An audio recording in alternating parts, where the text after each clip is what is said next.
Welcome students, स्वागत है आपका आज की एमएससी सेमेस्टर थर्ड की ऑनलाइन क्लास में। पिछली क्लास में मैंने आपको बनाक space and norm linear space के एग्जांपल्स के बारे में बताया।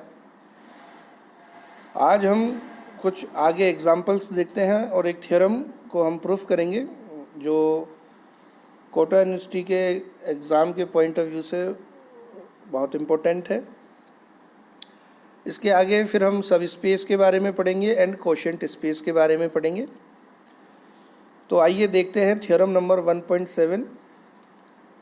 इसका स्टेटमेंट है let n be a non zero norm linear space then n is a Banach space if and only if a set where x belongs to n such that norm of x is less than equal to 1 is complete। यहाँ पर हम दोनों ही चीज़ों को proof करेंगे। सबसे पहले हम ये मान के चलेंगे कि n एक बनाक स्पेस है एंड जो सेट है ये कंप्लीट होगा, और फिर हम ये प्रूफ करेंगे कि ये जो दिया हुआ सेट है ये कंप्लीट है और n एक बनाक स्पेस है। तो इसके लिए प्रूफ करने के लिए सबसे पहले हम लेके चलते हैं late n be A Banach space, then we have to prove that the set S where S is equal to x belongs to n such that norm of x is less than equal to 1 is complete. So for this we can consider xn be a Cauchy sequence in S so that norm of xn is less than equal to 1 for each n। यदि xn कोई Cauchy sequence है S के अंदर तो इसका मतलब है by the definition of set S की जो हमारे पास में xn होगी उसका नॉर्म 1 से छोटा या इसके बराबर होगा फॉर ईच n के लिए। Now since S is a subspace of n so that sequence xn is also a Cauchy sequence in n which is complete, so there exists x belongs to n such that sequence xn tends to x।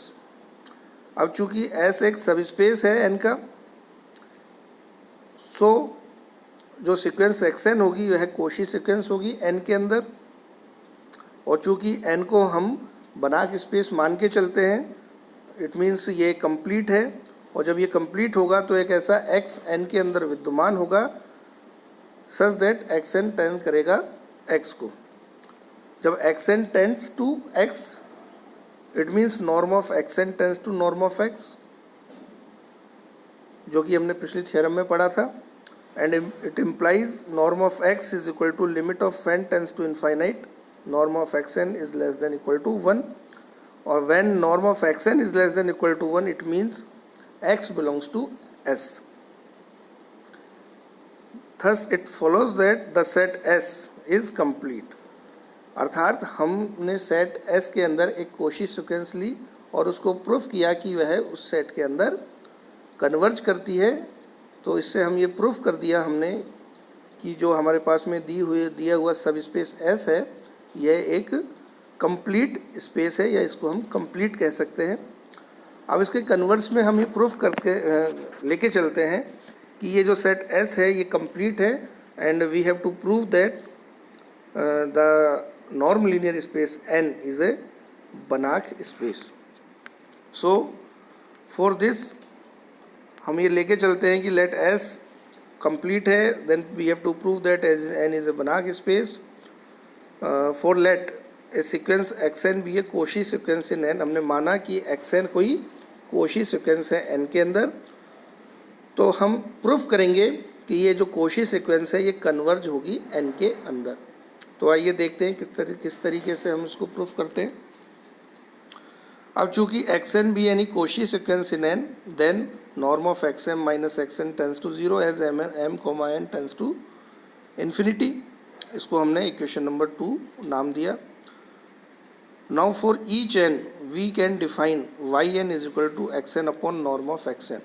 हमने define किया yn के बराबर xn upon norm of xn को, then norm of yn is equal to norm of X N upon norm of X N equal to 1 upon norm of X N multiply by norm of X N. Since norm of alpha x is equal to modulus of alpha and norm of x, we know that. So on simplification we get norm of yn is equal to 1, and when we get yn is equal to 1, then it means yn belongs to S. That is, yn is a Cauchy sequence, yn belong करेगी S के अंदर. Now अब हम proof करते हैं कि जो yn है ये Cauchy सीक्वेंस है सब स्पेस S के अंदर. सो इसको Cauchy सीक्वेंस प्रूफ करने के लिए हम लेके चलते हैं norm of ym minus yn is equal to, हम ym और yn की वैल्यूज़ यहाँ पर पुट करते हैं जो कि xm upon norm of xm minus xn upon norm of xn है, इक्वल टू यहाँ पर हम xn upon norm of xm add करते हैं और सब्सट्रैक्ट करते हैं. तो इसके लिए हमें यहाँ पर लिखना होगा minus xn upon norm of xm plus xn upon norm of xm. इसको हम ट्राइंगल इनइक्वलिटी से जब अलग अलग करते हैं तो हमारे पास में साइन आता है लेस देन इक्वल टू का, एंड हमने इसको अलग अलग किया तो हमारे पास में आया norm of xm upon norm of, या फिर हम उसको ऐसे कह सकते हैं कि xm upon norm of xm minus xn upon norm of xm का नॉर्म्स और plus xn upon norm of xm minus xn upon norm of xn का norm is less than equal to. इसको हमने थोड़ा सॉल्व किया, इसमें common लिया हमने नॉर्म ऑफ xn पहली टर्म में, दूसरी टर्म में हमने xn कॉमन लिया तो हमारे पास में नीचे वाला जो टर्म है वो हमें प्राप्त हुई. इसको थोड़ा सा और सॉल्व करें तो हमें मिलता है 1 upon norm of xm multiply by norm of xm minus xn plus modulus of 1 upon norm of xm minus 1 upon norm of xn and multiply by norm of xn. So equal to norm of xm minus xn upon norm of xm plus second term में हमने LCM लिया और LCM लेने के बाद में जो denominator है नॉर्म ऑफ xn वो वह इसके न्यूमरेटर से कैंसिल हो जाएगा. तो हमारे पास में नीचे डिनोमिनेटर में नॉर्म ऑफ xm बचेगा और इसके आगे हमारे पास में फाइनल टर्म आती है less than equal to norm of xm minus xn upon norm of xm plus norm of xn minus xm upon norm of xm. तो इसको हम लिख सकते हैं twice of norm of xm minus xn upon xm. अब ये जो हमारे पास में टर्म आई है ये टेंस टू 0 होगी जब m और n टेंस टू इन्फिनिटी होंगे, क्योंकि xm या xn एक Cauchy सीक्वेंस है. So hence yn is a Cauchy sequence in S which is complete. चूँकि ये कंप्लीट है और जब ये कंप्लीट है so there exist y belongs to S such that yn tends to y. It means xn upon norm of xn tends to y. Also modulus of xn minus modulus of norm of xn minus norm of xm is less than equal to norm of xn minus xm tends to 0. इसकी वजह से हमारे पास में सारी चीज़ें जो ऊपर दिया हुआ है टर्म है ये 0 हो जाएगी. तो हमारे पास में मिलेगा कि yn टेंस करता है y की तरफ. It follows that sequence norm of xn is a Cauchy sequence of real numbers, but we know that r is complete, so norm of xn tends to alpha belongs to r. Hence by equation number 3 we get xn tends to alpha into y which is belongs to n. अर्थात हमारे पास में जो xn Cauchy sequence थी वह converge करती है एक number alpha y को जो कि n का ही एलिमेंट है. So for this we can say that n is complete and so n is a Banach space. सो हमने यहाँ पर प्रूफ किया कि यदि दिया हुआ सेट S कंप्लीट है तो n भी कंप्लीट होगा, और चूंकि एन बना नॉर्म लीनियर स्पेस भी है, so it is a Banach space होगा। इसके आगे हम देखते हैं सब स्पेस एंड कोशेंट स्पेस के बारे में।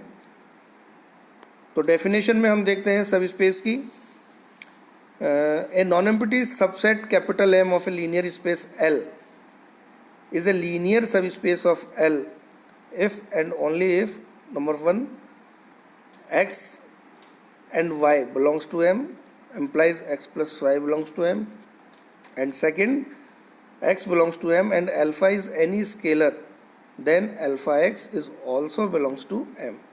That is, अगर हम दोनों कंडीशंस को मिक्स करके अगर हम लिखें एक साथ मल्टीपल रूप में, तो हम इसको लिख सकते हैं कि यदि x और y M के एलिमेंट है, अल्फा और बीटा कोई स्केलर्स है, देन यदि alpha x plus beta y भी M का एलिमेंट है, then M is said to be linear subspace of L.